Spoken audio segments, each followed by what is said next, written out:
সারা দেশব্যাপী কর্মসূচির অঙ্গ হিসেবে মঙ্গলবার রাজ্যেও কর্মসূচি পালন করল ভারতীয় মজদুর সংঘ। কেন্দ্রীয় অর্থমন্ত্রীর নিকট সারা দেশের প্রত্যেকটি জেলা শাসকের মাধ্যমে ডেপুটেশন প্রদান করল ভারতীয় মজদুর সংঘ। ভারতীয় মজদুর সংঘের গোটা ভারতবর্ষব্যাপী আজকে এই ধর্ণা প্রদর্শন এবং মাননীয় জেলা শাসকের কাছে আমাদের ডেপুটেশন। এখানে আমাদের 6টা ডিমান্ড ছিল। বিগত যে বাজেটে, কেন্দ্রীয় বাজেটে পেশ করা হয়েছে, এই পেশ করা বাজেটের মধ্যে দেখা যায় যে শ্রমিকের কিছু কিছু ক্ষেত্রে শ্রমিকের স্বার্থ মান উন্নয়ন, অর্থনৈতিক বিকশিত হয়েছে। কিছু কিছু ক্ষেত্রে দেখা যায় যে আমাদের শ্রমিকের যেগুলি অর্থনৈতিকভাবে যে মান উন্নয়ন করার কথা সেগুলি হচ্ছে না।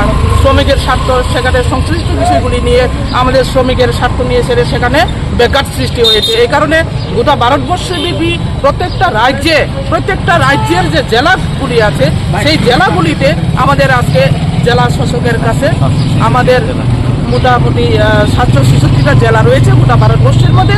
প্রত্যেকটা জেলাতে আজকে মাননীয় জেলা শাসকের মাধ্যমে আমাদের মাননীয় প্রধানমন্ত্রী যশস্বী শ্রী নরেন্দ্র মোদীজির পাশাপাশি আমাদের অর্থমন্ত্রী শ্রীমতী নির্মলা সীতারামনজির সাথে আমাদের এই স্মারকলিপি আমরা পেশ করব।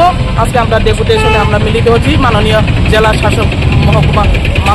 শাসক মহোদয়ের কাছে আমরা ডেপুটেশন দিচ্ছি। আমি ভারতীয় মজদুর সংঘের প্রদেশ সভানেত্রী দেবশ্রী কলই। ইপিএফ 95 এবং ইএসআইসি অন্তর্ভুক্ত যারা কর্মচারী আছেন তাদের বেতন বৃদ্ধি এবং ন্যূনতম পেনশন 5,000 টাকা করার প্রশ্ন। এখানে যারা ইপিএফ 95-এ অধীনস্থ কর্মচারী আছেন তারা 21,000 টাকা পাচ্ছেন, আমরা 15,000 টাকা পাচ্ছেন। তাদের বেতনক্রম যাতে 30,000 টাকা করা হয় তার আমরা মাননীয় ডিএম বরাবরে দেশের অর্থমন্ত্রী শ্রীমতী নির্মলা সীতারামনজির কাছে আমরা স্মারকলিপি পেশ করব।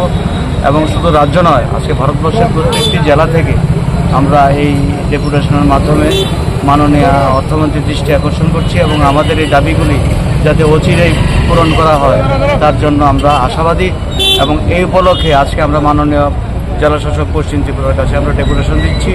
রাজ্যের 8টি জেলায়ও একযোগে আজকে বেলা 2টোর মধ্যে এই সব কার্য সমাপ্ত হবে এবং ডেপুটেশন প্রদান করা হবে। পরিচয়টা? আমার পরিচয়, আমি প্রদেশ মহামন্ত্রীর দায়িত্বে আছি, বিএমএস। ধন্যবাদ।